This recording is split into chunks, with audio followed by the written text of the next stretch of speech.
Hey guys, it's Bill from Linden, Tennessee. Out here in the garage with Artie. Been working on the tiller.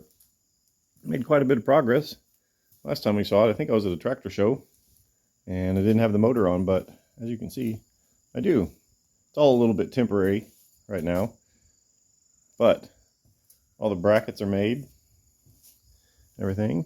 I'll need to, if this works well, then I'll take all these brackets off, but yeah, clean up some welds. And it's a little bit noisy. I don't really know how this is supposed to be. This is a Allis-Chalmers tiller, but let me fire this thing up real quick. There we go.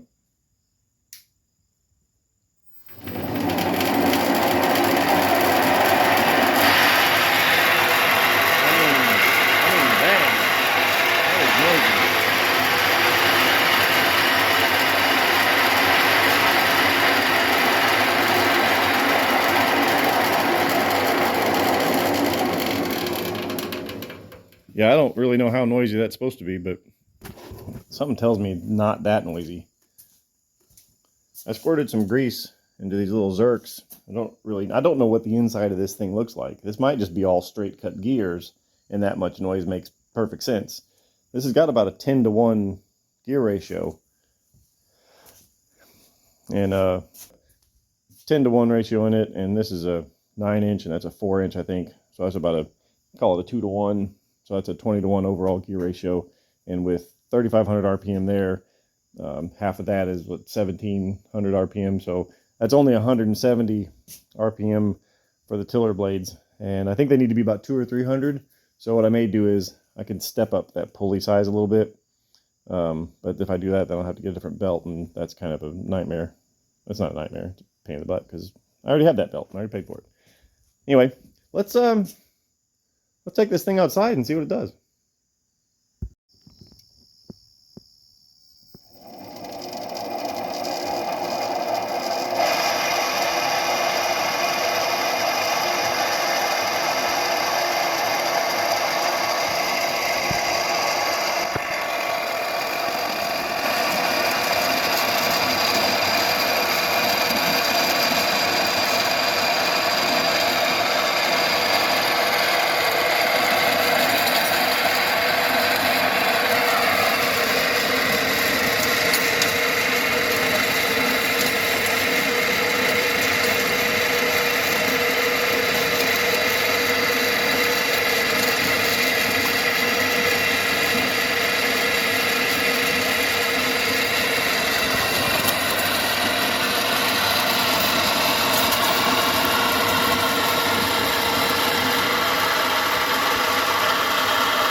I went ahead and came back and did a fuller depth cut, and now I'm definitely a good 4 inches down.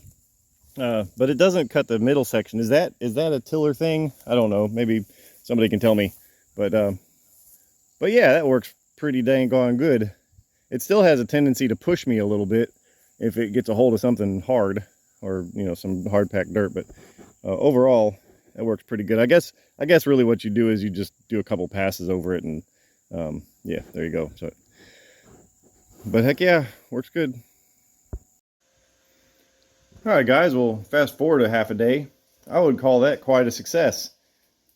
After that little exercise and turning up the ground, I came in here and cleaned up some ugly welds. This machine is considerably different than the one I have at work.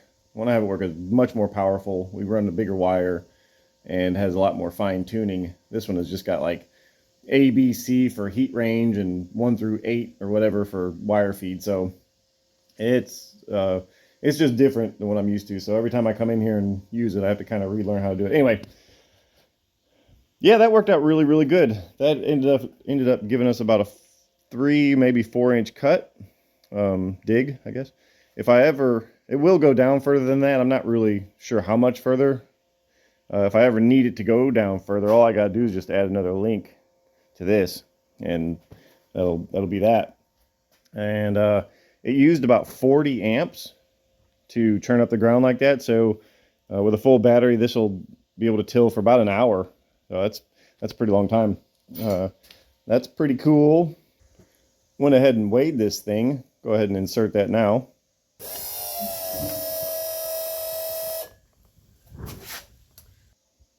There you go, about 143 pounds. That's pretty good. One other thing I may end up doing if it turns out that I need more down pressure, because that arm actually does push down. In the video, it was kind of taking its time. It kind of gets stuck. I don't know what happens, maybe an air bubble or something, but it does actually have down pressure. If it turns out that I need some extra down pressure, I made this little doohickey, just a 1-inch slot in this flat bar, and I could attach that to this somehow, and that way it would have about a 1 inch of up and down travel. But if I really needed to get, serious with it, then I could go ahead and lower the boom down further, and it would actually push the tiller into the ground if I had some hard soil or something. I don't know. But the fact is, we've lived here about 8 years. We've had a garden every year, and with the exception of that little tiller, which actually, I don't know that I've talked about the little tiller. Let's insert a clip of that thing working.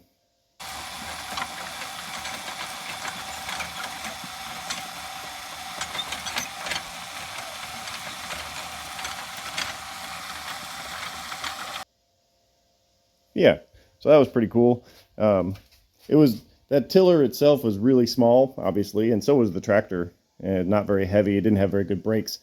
So if that tiller ever did manage to get a hold of the dirt, it would end up pushing that little tractor. That's not a problem that I will face with this configuration. So that's pretty cool. But yeah, we've been at this place about 8 years, and in those 8 years, I've never needed to till before. In fact, other than that little tiller, I've never tilled before, so I don't really foresee it being an issue. But if I need to, I've got this, and I can come up with something. But I don't know, guys. That's about all I got for this time. Thanks for watching. We'll see you on the next project.